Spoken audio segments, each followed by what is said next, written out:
성경 낭독하겠습니다. 로마서 8장 31절부터 39절입니다.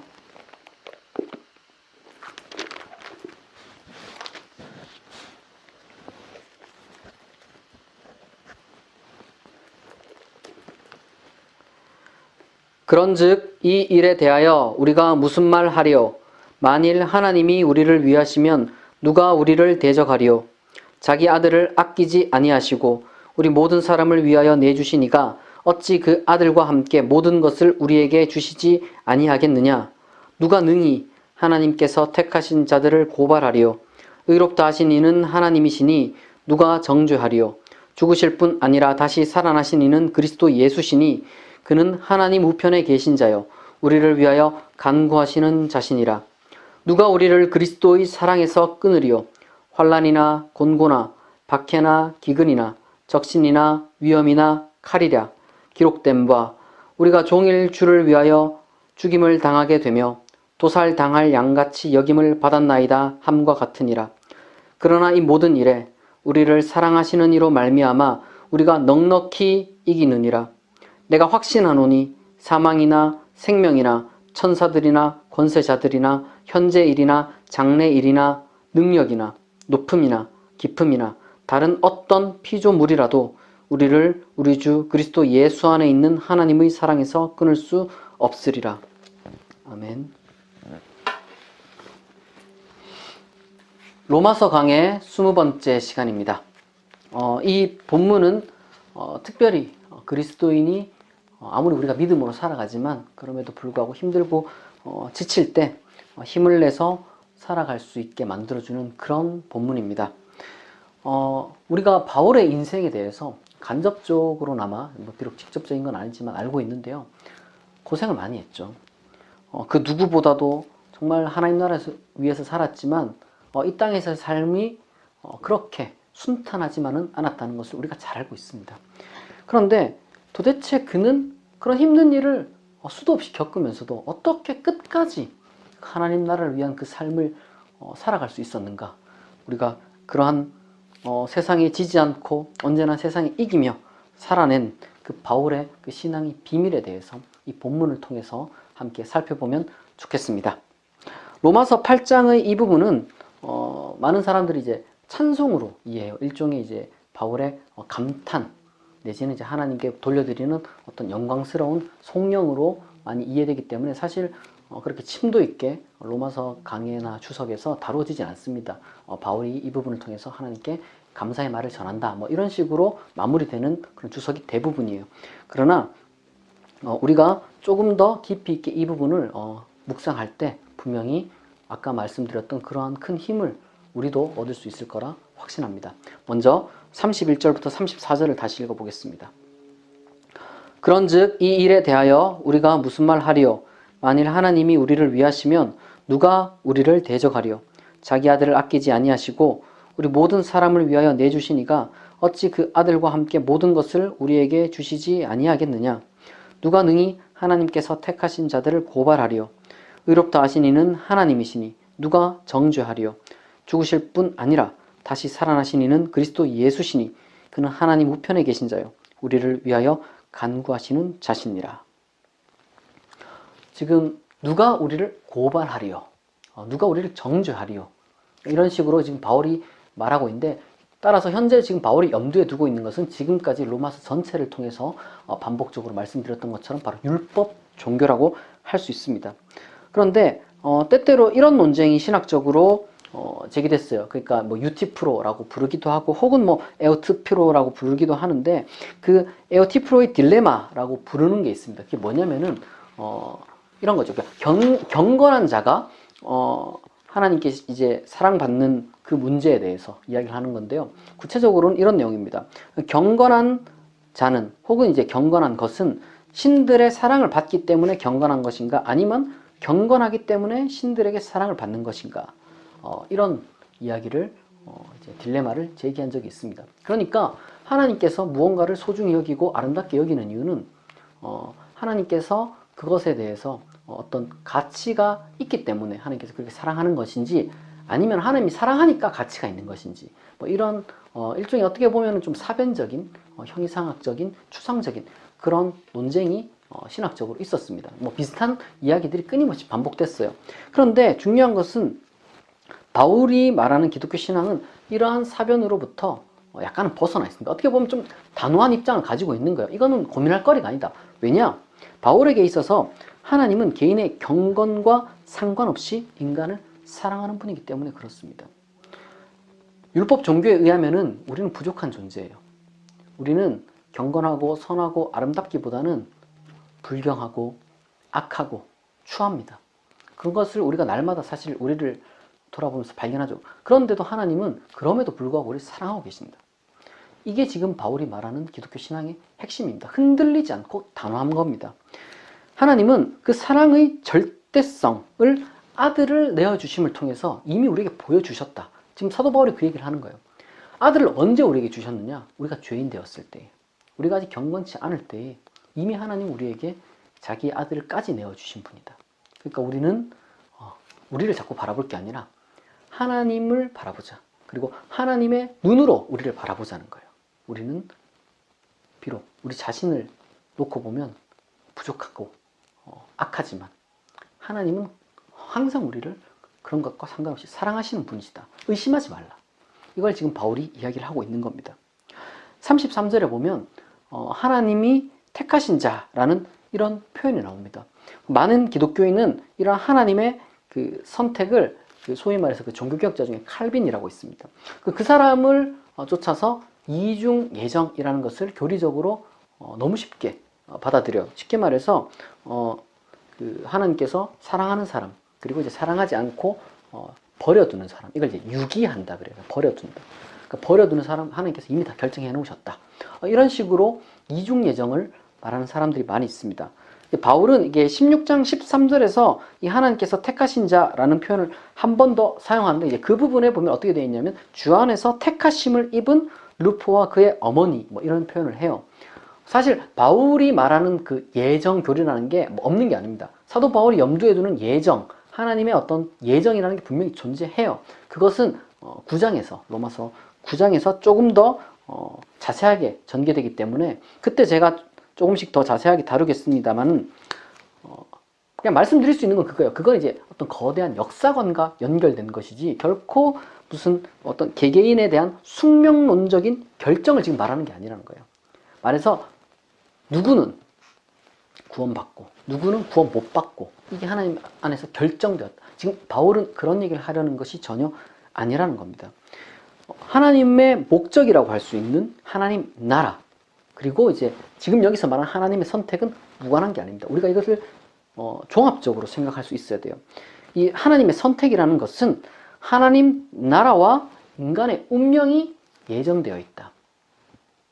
그러니까 그러한 신앙 고백이라고 할 수 있는 거예요. 그러니까 하나님은 개개인을 선택을 하셨고 누군 선택하지 않고 이런 선택을 하신 것이 아니라 자연 중에서 하나님 나라의 주체로서 누구를 선택했냐?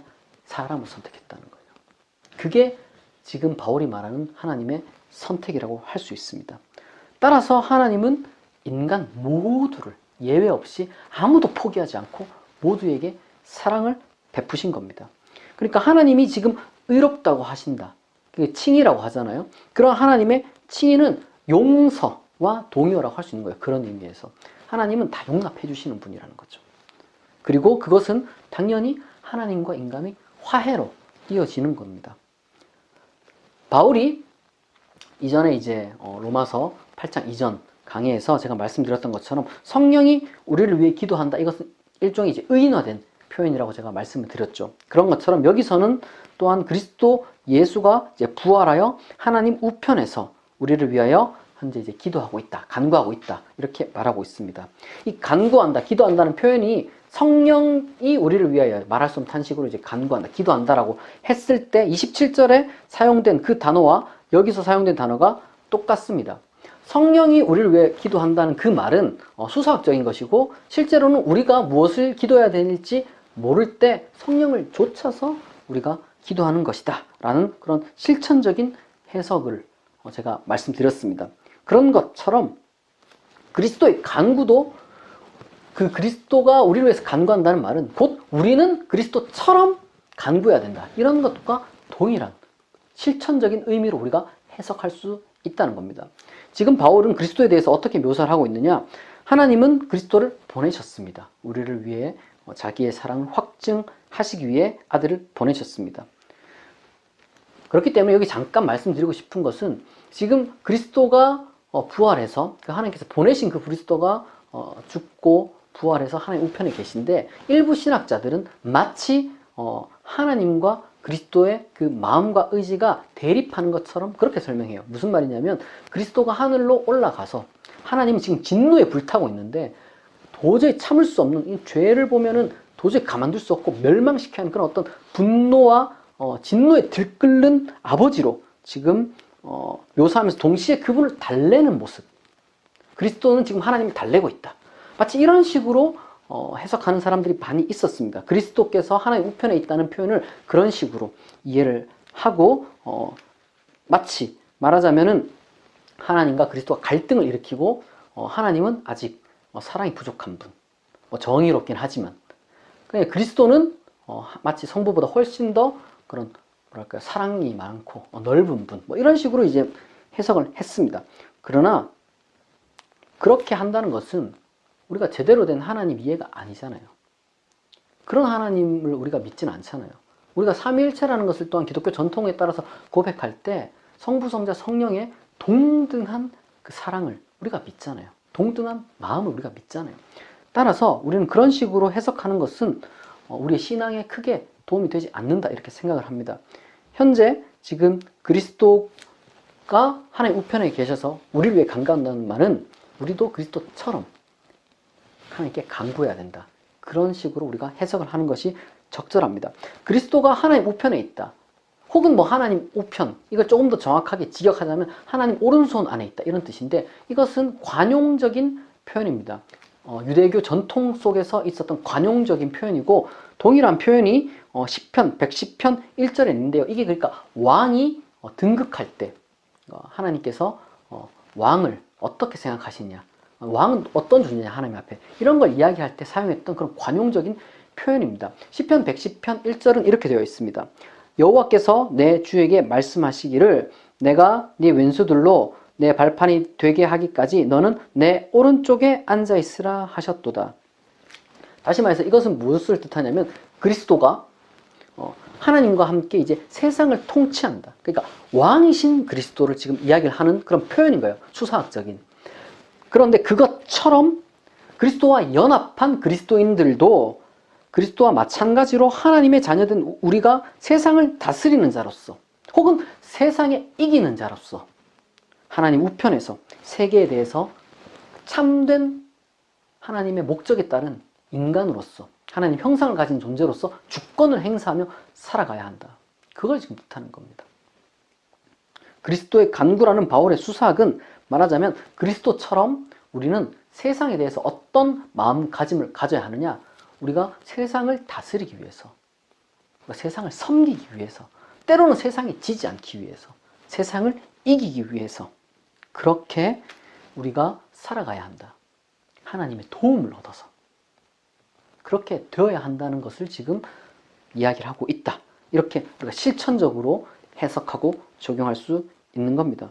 우리는 그리스도와의 의지적인 그런 실천적인 연합을 우리가 믿잖아요. 그러니까 그리스도가 세상을 이긴 것처럼 우리도 세상을 이길 수 있다 이 말이에요.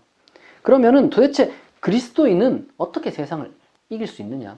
말하자면 그리스도가 이긴 방식, 그리스도가 세상을 이긴 방식, 그리스도가 세상을 다스리는 방식으로 우리도 똑같이 세상을 이기고 다스리고 세상에 대해서 주권을 행사할 수 있다 이런 겁니다. 그렇다면 구체적으로 그게 어떤 것이냐? 35절부터 39절을 읽어보겠습니다. 누가 우리를 그리스도의 사랑에서 끊으리요? 환난이나 곤고나 박해나 기근이나 적신이나 위험이나 칼이라. 기록된 바 우리가 종일 주를 위하여 죽임을 당하게 되며 도살당할 양같이 여김을 받았나이다 함과 같으니라. 그러나 이 모든 일에 우리를 사랑하시는 이로 말미암아 우리가 넉넉히 이기느니라. 내가 확신하노니 사망이나 생명이나 천사들이나 권세자들이나 현재일이나 장래일이나 능력이나 높음이나 깊음이나 다른 어떤 피조물이라도 우리를 우리 주 그리스도 예수 안에 있는 하나님의 사랑에서 끊을 수 없으리라. 바로 이겁니다. 그리스도인은 세계에 대한 주권을 현실 세계에서 바로 이런 확신을 가지고 행사할 수 있습니다. 어떤 확신이냐? 사랑에 대한 확신. 사랑. 그리스도인은 하나님의 사랑을 믿습니다. 어떤 상황 속에서도 하나님의 사랑을 확신합니다. 바울이 말하는 여기서 그리스도의 사랑이란 그리스도와 하나님의 사랑을 뜻하며 우리도 바로 그러한 그리스도처럼, 그러니까 그리스도와 연합한 자로서 그리스도가 가진 그 하나님과의 사랑을 우리도 동일하게 누리고 있다. 말하자면 그리스도가 하나님이 사랑으로 묶여있듯 우리도 하나님과 사랑으로 묶여있다는 거예요. 환난, 곤고, 박해, 기근, 적신, 위험, 칼, 이 모든 종류, 지금 바울이 말하자는 게 이게 하나하나 따지자는 게 아니라 모든 종류의 악을 이런 식으로 표현한 거잖아요. 그리스도인이 세상을 이기는 방법이 무엇이냐? 어떤 어렵고 힘들고 위험한 상황에서도 최소한 하나님에 대한 사랑만큼은 붙들고 있는 겁니다. 그것은 어떻게 우리가 보여줄 수 있느냐? 하나님에 대한 내 뜻을 꺾지 않음으로써 우리가 또한 확신할 수 있는 겁니다. 증명할 수 있는 겁니다. 사실 기독교인이라고 우리가 바울이 얘기했던 것처럼 항상 행복하게 살 수만은 없어요. 물론 하나님을 잘 믿고 우리가 착하게 살고 또 성실하게 살면 이 땅에서 행복하게 살 수 있습니다. 우리가 정당하게 땀 흘려 일한 대가를 받고 또한 좋은 사람 만나서 행복하게 사랑하며 살 수 있는데 사람 일이 꼭 그렇지만 않아요. 예상치 못한 그런 사건 사고도 많이 일어나고 세상 모든 사람이 다 착한 게 아니기 때문에 어려운 일을 겪습니다. 그리고 때로는 지금 코로나 사태처럼 말할 수 없는 그런 갑작스러운 세계적인 질병 때문에 사람들이 힘들어하고 두려워하고 굉장히 고통을 겪게 됩니다. 그런 말할 수 없는 남에게는 털어놓지도 못한 털어놓아도 그 남들이 100% 공감하지 못한 그런 슬픈 일들, 좌절할 만한 일들이 누구에게나 일어납니다. 그때 사람이라면 누구라도 예외 없이 망가질 수 있어요. 사람이라는 게 멀쩡하다가도 큰일 한번 겪으면 충격받고 또 그런 것들이 만약에 또 반복해서 해결되지 않고 꾸준히 막 누적되고 그러면은 정말 망가질 수 있습니다. 살다 보면 때때로는 사고를 당해서 신체가 훼손될 수도 있고 피땀 흘려 모은 재산이 날아갈 수도 있고 가족을 잃을 수도 있고 아니면 그 외에도 몸과 마음과 정신이 붕괴될 수 있는 그런 일들을 계속해서 겪을 수 있습니다. 오늘날도 그런데 바울이 살던 그 시대는 얼마나 더 했겠어요. 우리가 상상하는 것보다 훨씬 더 힘들었겠죠. 바울이 그렇게 죽을 고생 많이 하고 배신도 당하고 그리고 신체 훼손도 심했을 거고 정말 많은 걸 잃었을 겁니다. 그러나 끝까지 그가 당당할 수 있도록 그러한 삶을 살아갈 수 있도록 만들어 주었던 것이 무엇이냐? 바로 이런 믿음입니다. 하나님이 지금도 나를 사랑하고 계신다. 물론 이게 모순일 수 있어요. 말도 안 되는 걸 수 있습니다. 하나님 나를 사랑하는데 왜 지금 내가 이런 끔찍한 일을 겪어야 되냐? 이렇게 생각할 수 있습니다. 그런데 하나님이 나를 사랑하면 내가 정말로 그리스도와 더불어 하나님의 자녀로서 이 세계에 대해서 왕노릇하는 게 사실이라면 내가 왜 이런 일을 겪어야 되나 이렇게 생각하는 게 맞는데 그러나 바울이 말하는 하나님 나라가 뭐냐? 썩어질 것이 아니라 썩지 아니할 것. 임시적인 것이 아니라 영원한 것. 그런 거였기 때문에 그것 또한 견딜 수 있었던 겁니다. 말하자면 부활을 믿은 거죠. 그러나 그것과 별개로 그럼 현재는 뭐냐? 하나님 나라의 어떤 그 소망을 두는 것과 별개로 이 세계에 대해서 하나님의 자녀로서 이 세계에 대한 주권을 펼치는 것은 그럼 그때 가서 펼치는 거냐? 그럼 이 땅에서 못 펼치냐? 그게 아니라는 거예요. 그리스도처럼 이 땅에서도 왕노릇할 수 있는데 어떻게 왕노릇하냐? 의지가 꺾이지 않는 것. 그것이야말로 하나님의 자녀의 참된 신앙의 표지라고 바울은 생각했습니다. 그리스도도 똑같이 죽기까지 하나님께 복종했던 것처럼 죽음을 감수하면서도 죽음을 알면서도 죽음에 다가가면서도 그리고 죽는 그 순간까지도 하나님의 뜻에 끝까지 자기 자신을 내어놓았던 것처럼 우리가 하나님의 사랑을 의심하지 않고 하나님의 뜻대로 살아가는 것, 정직하게 살고 착하게 살고, 여러분 그렇게 사는 삶을 끝까지 꺾지 않는 것. 왜? 하나님이 나를 사랑하시니까.